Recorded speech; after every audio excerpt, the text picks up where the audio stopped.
Willer. I knew it was going to happen. I delayed. And that's how you mix up the 6P with Giovanna. Anyways. Wow, great start, Joe. Welcome to Roundabout Cast. Willer's having some technical difficulties with his laptop.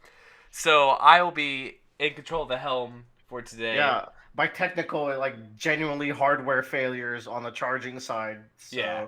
Willard took a poop on his laptop instead of the laptop pooping on him. It's correct. He established dominance. Yes. Yeah. So, rules are rules. There's a break this week. So we're going over chapters 117 and 118 of One Piece.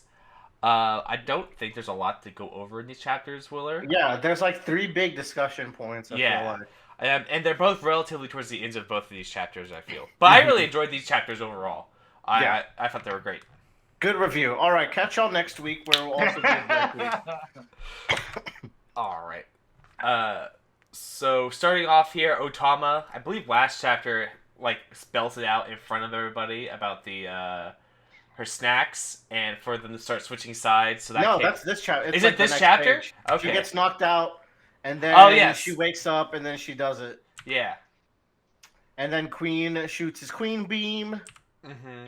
Queen Beam. We have Everyone's still doing their Who's fights. Who fighting at the beginning of this. Yeah, Jinbei and Who's Who are fighting. Jinbei is getting swarmed by people. Yeah. And Who's like, man, you're not even complaining and shit. Mm-hmm. A real man's man. Yeah. A real fish is fish. I think. This is worth talking about. Yeah. Cyborg Queen. Hybrid Cyborg Queen. Still don't know how this all works. It was mentioned that Yonji, and I never realized it worked this way. Yonji in the Germa 66, he has a winch arm, so his arm is detachable. Like, I thought he used a winch from like a wrist rocket or something. Apparently, his arm can straight up like stretch. Didn't know that either. Yeah, maybe someone lied to me. Maybe that seems a little bit cool. If that's the case, that seems a little bit cooler than just winch as an elemental ability. Everyone has like elemental powers, and then he's just like winch boy.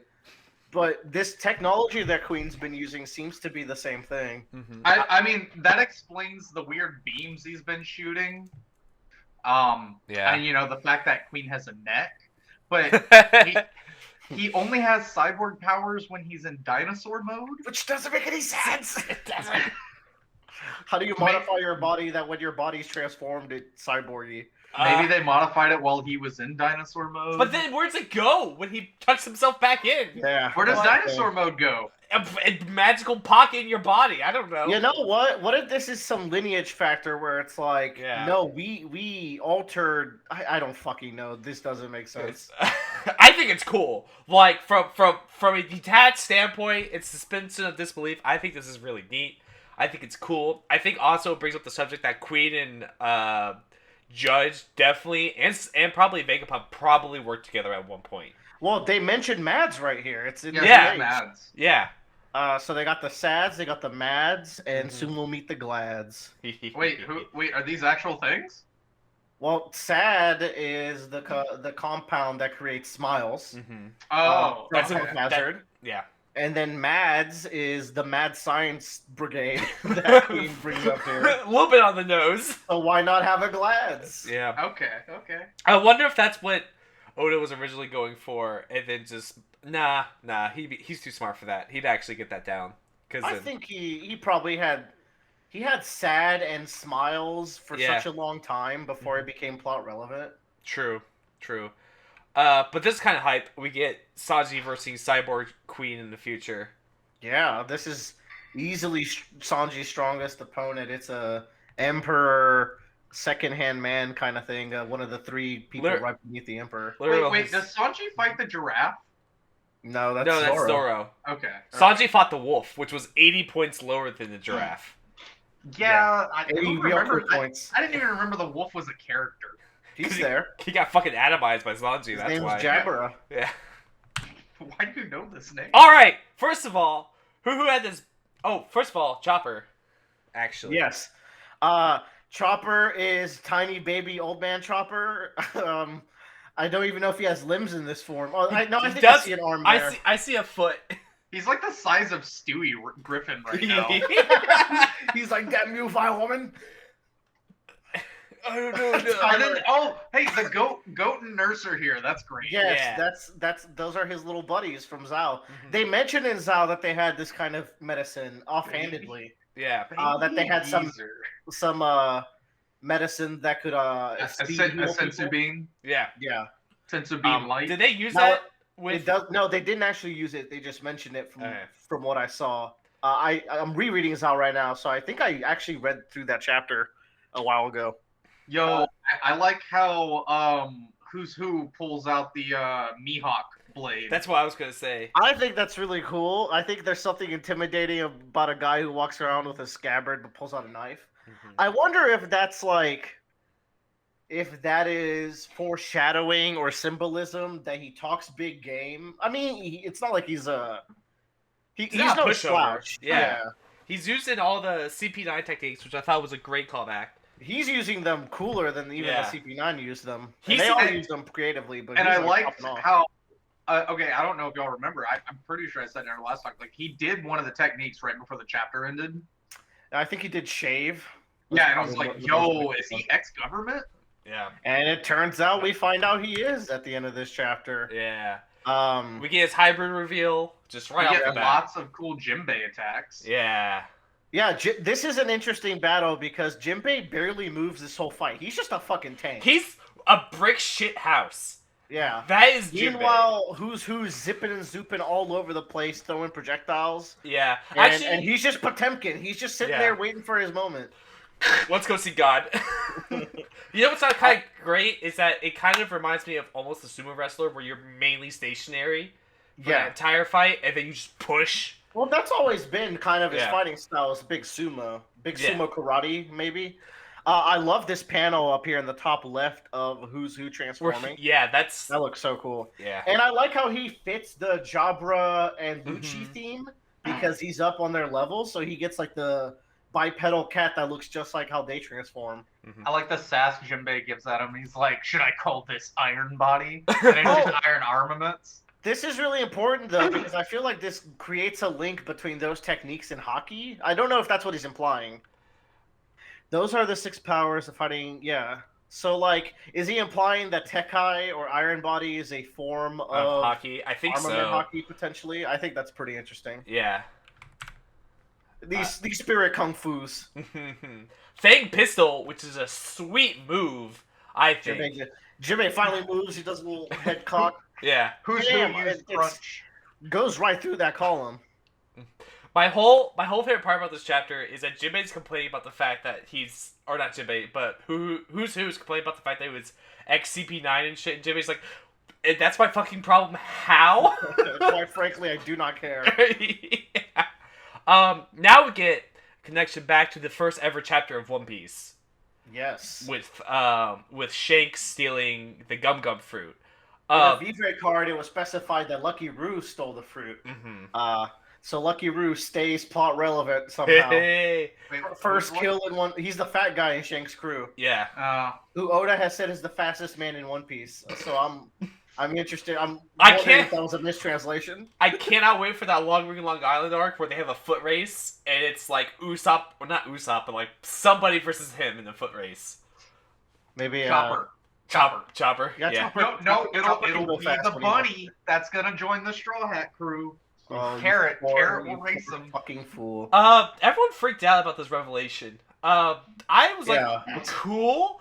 I always knew, like, if you read the first chapter, it says they stole it from an enemy ship. So I really wasn't that blown away by it, but I was like, all right, cool, connection. Well, no, this is still pretty mind-blowing because for it to actually come up and not be a throwaway, I don't think people are mad that it was stolen from an enemy ship. They're mad that this implies more specialness to Luffy, and he's already a special boy. A lot of stories can't handle the Chosen One very well, and Luffy might be, especially with what happens next chapter. Yeah. Luffy's every day becoming more and more of a Chosen One. So we're like, I hope Oda handles this well. That's where I think the trepidations come from, is how badly this could be handled. Yeah, man. Do you not remember in Naruto when they traveled back in time to show how the Nine-Tails Fox got put in Naruto? That's where we're at. We're at the Shonen backstory. So the thing is like, when I read that, it seemed like everyone was very hyped about that fact. I'm not so hyped at all, but I think Oda also does a really good job subverting our expectations on some things. So we'll see what happens. Yeah, so let's break down what we think is the deal with the gum fruit, because there's a couple of things. It either Should we do that after next chapter? But the gum fruit doesn't come up next chapter. Next chapter, we're gonna be talking about Sun God Nika. Okay, Yeah, so we got other shit to deal with. I think that there's a couple ways this can go. The gum fruit either belong to someone important, but if it's Roger, it is awful writing. Yeah. If it's Rocks, it is awful writing. Mm-hmm. Because why wouldn't Big Mom or Kaido or Whitebeard or anybody? Huh, you got that fruit? Weird. Yeah. You know? So he basically, since you don't want to wait till next chapter, in next chapter, CP0 is talking about the gum fruit because they're targeting who's who. Not explicitly. We'll talk about that in a sec. Yeah.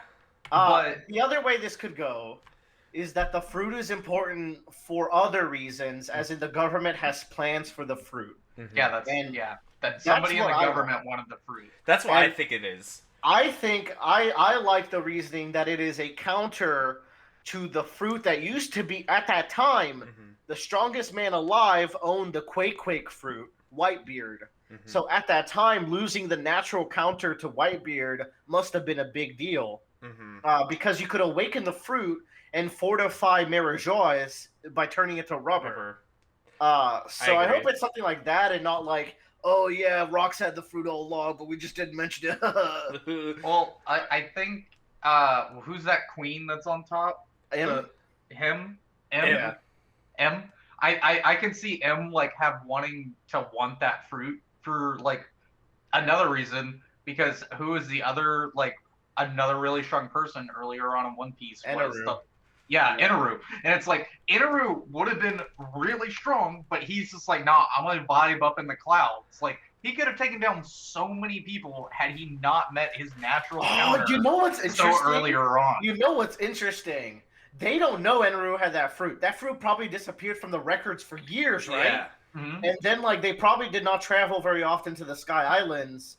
So they're like, the fruit is out there somewhere. And this fruit is a counter to two overpowered fruits. Yeah, the government knows Sky Islands exist. I bet know they exist, but they don't. They probably don't visit. Yeah, I bet like, it has a whole. I bet there's a whole book that has like every devil fruit in it, and it has seen them all. That's guaranteed. Yeah. Well, yeah, that's because devil fruits come from the sky. Well, no, they come from the Eve tree in Mirajois. Come on, keep up, boys. Yeah, that's the sky. Mirajois is like really high up This is all theory crafting. But let's move on because this plot thickens when we get to what Tyler was mentioning. Everyone, it could also be. Hold on, one last thing.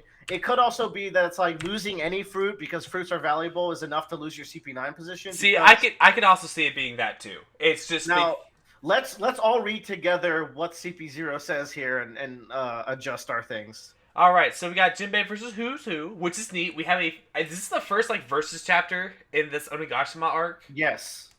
So that's I think we're finally getting into the Straw Hat fights. Yeah.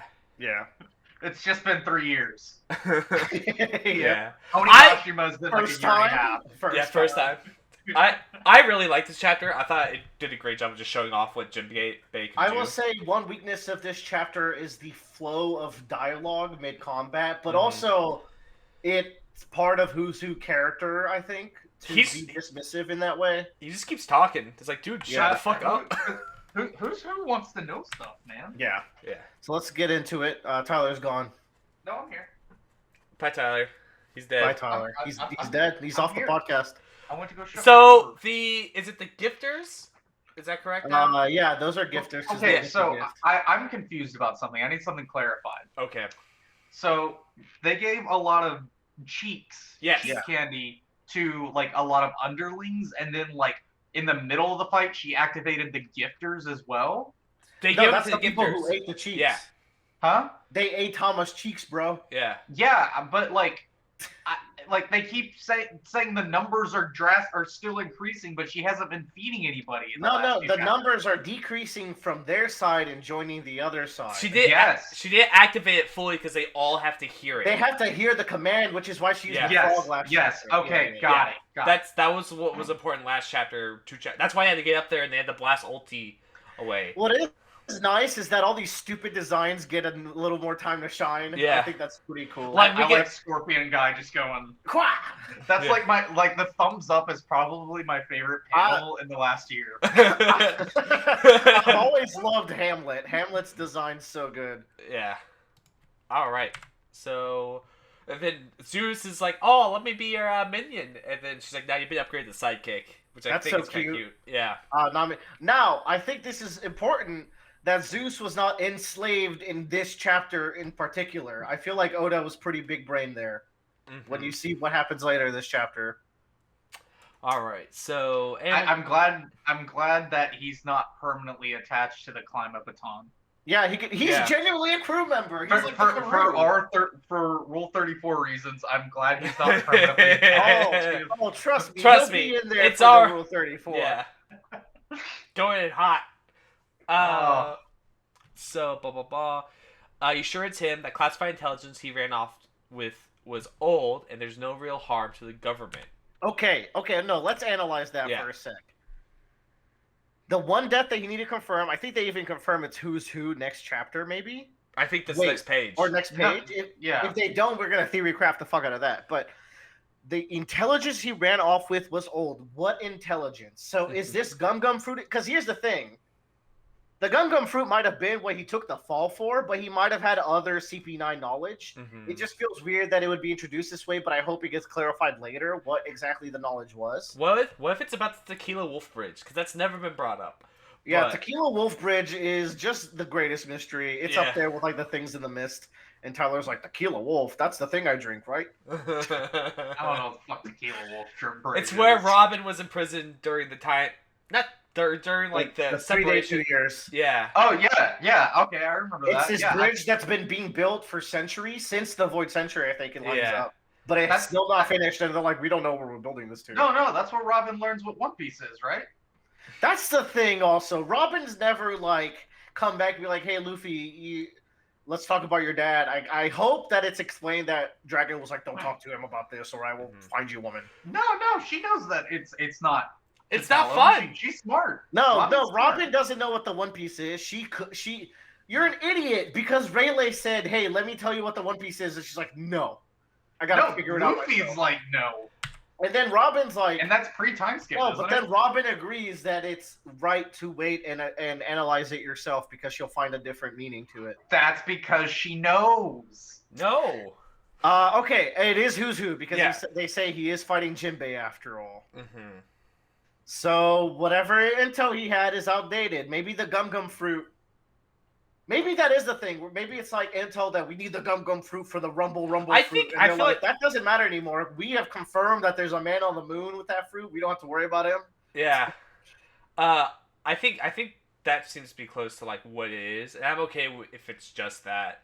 And also like they were just stockpiling devil fruits because they had them for Kaku and Kefla. And they were just important. Yeah, so it makes sense for them to just have the fruit. CP9 royally fucked up, and they were hunted down. That's the thing. People forget that CP9 were hunted down, and then Lucci worked his way back into the organization. By killing everyone. Yeah, I'm pretty sure he killed all of them except for Kaku, who went along with the plan, and they joined back up.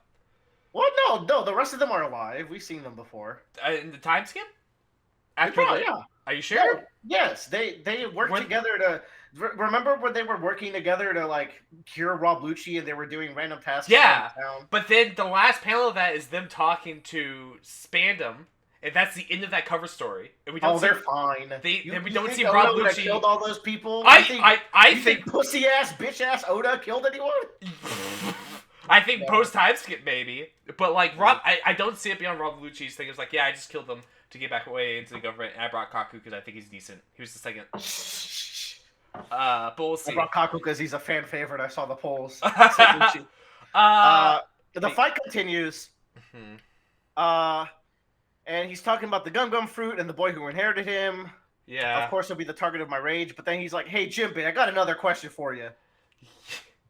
Okay, he drops the casual racism, and this starts getting Jinbei mad. Yeah, he's like, "Whoa, sorry about that." Anyway, there's something I wanted to ask you. Who's funny? I can't wait for this to be animated. I hope he's got like a cheesy voice. Oh no, Fang he's gonna sound Flash. cool as fuck. This is like a Mr. I feel like this is like a Mr. Pink and Cranky like battle. I think they just did a Toby Robo episode of introducing them in the anime. But I might be misremembering. Or they're catching up. Yeah. Well, the cover, not the cover story, fucking the opening has them, but I don't think they're in the story yet. The anime doesn't take any breaks. Yeah, that's unfortunately true. I like Jinbei's shoulder throw. I like how he goes for the water shots. Good choreography here in these parts of the fight for sure. I like this. I like how this entire fight has been Jinbei waiting for an opening, and he finally gets it. He just goes fucking ham. Like, you gotta understand that. We'll talk about this later. Jinbei two-shot this man. Okay? Yeah. But well, because people don't think the fight's over. I'm like, this is a Dunsky. The chapter's named Jinbei versus Who's Who. Okay, so he heard from a jailer. Mm-hmm. I think the wording here is important. Apparently, there's a figure that slaves would pray to in a long distant past, a legendary warrior. Did he exist or not? Because he's like, either way, that's what kept me going. Like the idea of some god that freed the people who were in trouble. Mm-hmm. And I think some people get confused on what exactly happened here. I think the reason why Jinbei snaps isn't the fact that he knows something about Nika and he doesn't want to share. He still might. But I think what really makes him snap is because Who's Who says that the history of fishmen is nothing but the history of slavery. Mm-hmm. So he's this outsider who's reducing all of their culture and history to the simplistic history of slavery, removing all their culture and all that. Very close-minded. And you can tell this is where Jinbei snaps at that line because he goes ka-ching. Mm-hmm. Also, Jinbei then goes on to use full-body armament, which has never worked out for anyone ever in the series. Yeah. But it works now. He fucking kicks his ass. It's because he had enough meter to do so. That's why. Jinbei's got big meter. He's got good meter build. I agree. It's just the casual racism that sets him off. I think that's kind of great. The casual racism was the start. It was the reducing all of fishmen to slaves that really got him off. No, yeah, I agree. I don't understand this grammar Who's Who has right here. It's like they disappeared him days later. Okay, the guard that told Who's Who the story got wiped out. He got disappeared. Yeah. Okay, but here's the question. Why you know this shit about Nika? Okay, so here's the question. Mm-hmm. Who's Who was in the... He doesn't say he was in the government or CP. No, he does. He does. He says it in the... Yeah. Previous chapter. So why was he in prison and not killed by CP for stealing secrets? So it must have been something he did after escaping prison. He was thrown away because he lost the gum fruit. He says that explicitly. The fruit and I can rectify that because he lost one fruit of many, maybe an important one for a plan or something, while CP9 fucked up an entire Buster Call operation, so they were probably hunted. Their fuck up was much larger. Yeah. They let Nico Robin go. Yeah. Okay? So they're just here after him after he's escaped. Yeah. Yes. The thing is, the intel can't be about Nika because he found out about Nika after his imprisonment. So the intel probably had nothing to do with that. It had to be Gum stuff or other CP9 stuff. Mm-hmm. So I want to clear up that misconception because I've seen that around as well. I think this finale of this fight's super badass with the shark grip. Yeah, shark grip. And then my favorite part is Jinbei taking the storm kick to the face. Yeah. And he just looks so badass there. He was pissed. Yeah. And then the feint pistol that was crushing pillars just kind of bounces off him like it's nothing. Even Who's like, crap, he just snapped all of a sudden. And he's using his meter. The fact that he steps on his tail to pin him down, this isn't the craziest fight or anything, but fun things happen. There was choreography. This is what I need. Who's probably done. I think he's gone. What I like about it is that this fight feels like Jinbei fighting, which is something that we've missed out on a lot of. Yeah. And this feel like because you have like Sanji and Zoro that are very flashy and they go around all over the place, flying all over the place, doing strong moves. Jinbei just stands there and waits for an opening, takes it and hits it, and then just keeps waiting, and then finally like this is it. Boom! Yeah, like it's even different from Frankie, who's also a tank. Frankie does a lot of Yeah. projectiles. Frankie doesn't mind like going in for boxy moves and getting rough and dirty. Mm-hmm. So like Jinbei definitely has a unique fighting style within the crew, and I like that. Also, he's a waterbender, so you already know I'm in there. Yeah. Like, and what's so Jinbei like stops his fist like right before he punches, and then he just releases it. Is that what happens there? No, that's because Jinbei's attacks don't connect. He ripples the water inside you. Damn. Get fucked. This guy's dead. Get fucked, fuckboy. It is disappointing that he's done this fast, but also that there's too much going on in this raid. I don't picture much more from these fights. I picture half chapter fights. This was probably like 3/4 of the chapter, but I pictured that amount of length knocking out these opponents. He's also a Shikibukai, so like he's pretty fucking strong. So when people are like, well, Sanji's clearly stronger than Jinbei because he fought Queen, keep in mind, Jinbei beat his opponent in 2 hits after being worn down by the entire crew, alright? Just want to bring that up. So when Sanji has to fight Queen for like 100 attacks, just remember, Jinbei did it faster. He speed ran. Oh, I'm sorry. I beat all the Topiropo. I'm sorry. So let's close out by talking about Nika. What's the deal? What's going on? Well, he's bringing the dawn. That's obviously the symbolism there, where it's Sun God bringing the dawn. I think it's gonna be like a mythology kind of thing of like Joy Boy from like the Void Century, and he's kind of evolved into this godly form. Ooh, see, I like that idea. There's also another way they could. Joy Boy and Nika could be the same person, but interpreted by different cultures too. Like how I think Romans and Greeks have the same. Like they have Zeus, but it's different. Yeah. So it could be something like that. Do you think reincarnation is on the table? Because that's been a worry of mine, like straight reincarnation for a while since Joy Boy stuff. We have the reincarnation fruit that Brooks ate. Yeah, that's different. You come out as yourself. You don't rebirth. I don't think so necessarily. Like it's definitely like a more of a will passing on. That's always been the theme. It's That's what I'm hoping for, but like, it's getting like Luffy's getting pretty special boy vibe right now. I'm just getting worried, man. It's cool if like I like the idea of a legend that one day someone's gonna rise and take the title of the Joy Boy, you know. But I don't like the idea of like Luffy in a previous life was Joy Boy. Willer, it's a shonen. Yeah, it's One Piece. Okay, it's still a shonen. So here's the thing. It doesn't escape. It doesn't get to escape. Here's the thing that might happen, and this might be it, is that Joy Boy looks very, very similar to Luffy, but at the same time you have this whole like Will of D scenario where it's a lineage thing, so that you could at least say like that's a lineage and that's how he looks like him kind of. I'd love a swerve where Momonosuke is Joy Boy or something. Because he read the journal, the spoiler journal, and he's like, man, I'm really important to the plot. Holy shit. Spoiler journal. Yeah, so I would think that would be a sweet swerve, but I think it's more likely that he's Uranus. The ancient weapon. So you can hear all things. How come 2 of the ancient weapons, that's what would be weird. It's either Momonosuke is Uranus or the big dragon egg that we assume was on Roger's ship. But 2 of them would be living things, but then the Pluton is not, which means like maybe we misunderstood the Pluton. Well, Klabauter Man. The Klabauter Man of the Sunny is Pluton. What made Pluton special is that it had a fully engaged Klabauter Man. All right, hold on. One of us is lost.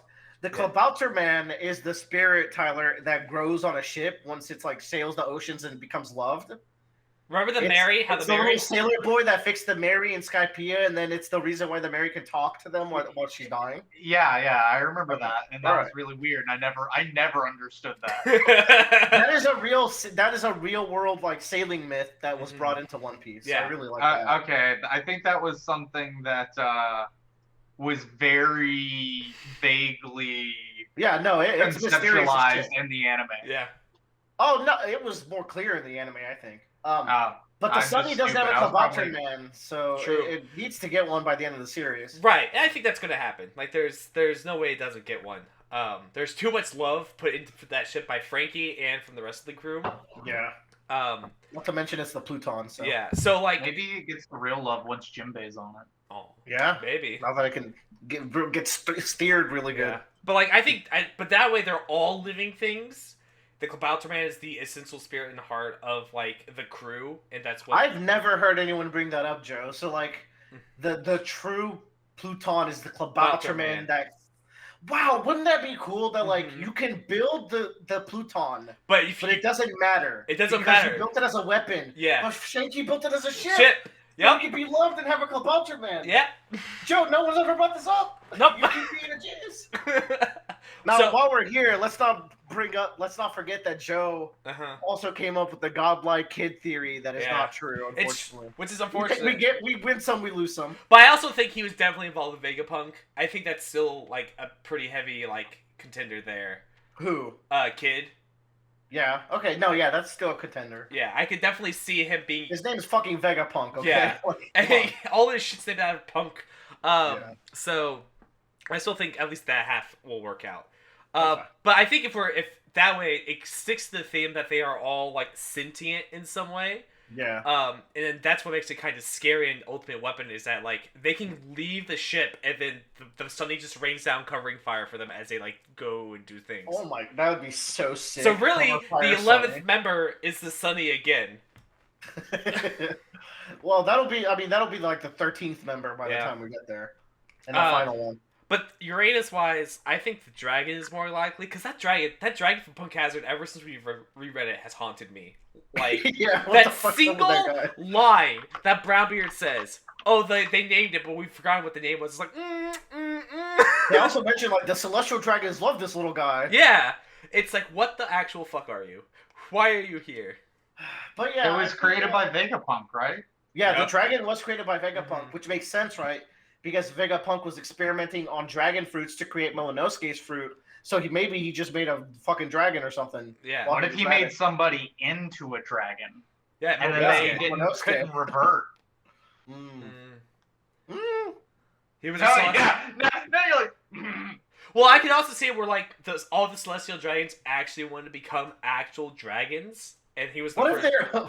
What if they're all dragonkin and they want to awaken again? I don't know. They're not cool enough to be dragonkin.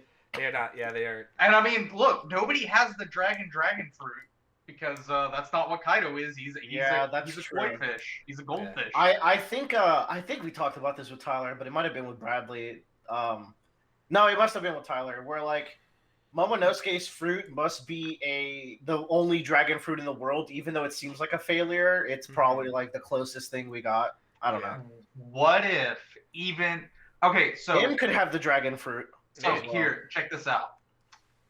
So the thing with devil fruits is no devil fruit is the same as another one, right? Yeah.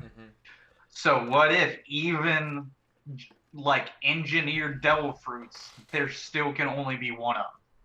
And that's what Vegapunk figured out. But isn't there two giraffe guys? I don't think so. I haven't seen the second giraffe. No, one of them has a giraffe. No, but there's two gorilla guys for sure. Because you have the gorilla guy with the fist, that's a gorilla, and then you have the person that's in the gorilla itself. Yeah. There's multiple gorillas. Yes. But yeah, the Nika stuff. I'm super curious on this. It's pretty late to drop it, so I think it has to come into other stuff. Also, in Skypiea, I feel like there was some stuff about a sun god as well. Like they offhandedly mentioned a sun god. There's also sun imagery in the tablets in Skypiea and in Fishman Island. Like this sun god's really important, but I feel like he's only getting name dropped now, and he could be tied with Joy Boy. And I think we all agree that we don't want Luffy to be in reincarnation. So we'll see how that goes. Yeah. Man, it's really cool. So, like, I told you, man, we're in the end game. And when we started Wano, say it wrong, it'll get us more comments. I'm gonna you know what my favorite island was? We were looking at like still like who was in the Rocks Pirates, who was Roger's crew, who were the Beast Pirates, and like when you go to those wiki pages now, they've got fleshed full out crew lists. They're all colored. They've all been shown. Yep. Or like they're at least mentioned in like interviews or V-Ray cards and stuff like that. Yeah. Speaking of which, Roger's sword is named Ace, which is cute. Which hey, remember numbers were a thing? No, Nah. you made me forget. You forgot so many times. I forgot. Yeah. Numbers were things that they fought for like a second that were led up to for like 2.5 What? years. Oda just can't contain himself. But here's the thing. He's so big brained that the numbers will come back lore wise. You're gonna be like, oh my god, the numbers were part of this clan. Yeah. Yeah. Or Like the frozen people in fucking Punk Hazard. mm-hmm. Or All the right. they're another fight for Usopp later, but we'll see what happens. Y'all ready for my hot take? Yeah, do it. Please. That ended up with here's Please. Tyler's hot take conspiracy theory of the week. All right. So Shanks is actually the leader of CP0. Now let's hear me out. Why can he come and go so freely? Because he's a very celestial joy- dragon, baby. He's a Okay. god. There's two people that have shown up at the world government to the five elders. It's Marquise and Shanks. Who the fuck is Marquise? The guy. Blackbeard. Oh, yes. Yeah. Sarkis. Zarkis. No. Oh, you might be right. It is Marquise. I don't fucking know. The skinny it's boy with the Lafitte. cane. It's fucking Yeah, Lafitte. What are you Lafitte. saying? Lafitte, whatever. You know what I meant though by the name. Yeah, I got you. So like they show up casually and Yeah. have those conversations with them. But now hear me out, all right? When they're walking around in those big outfits, all right?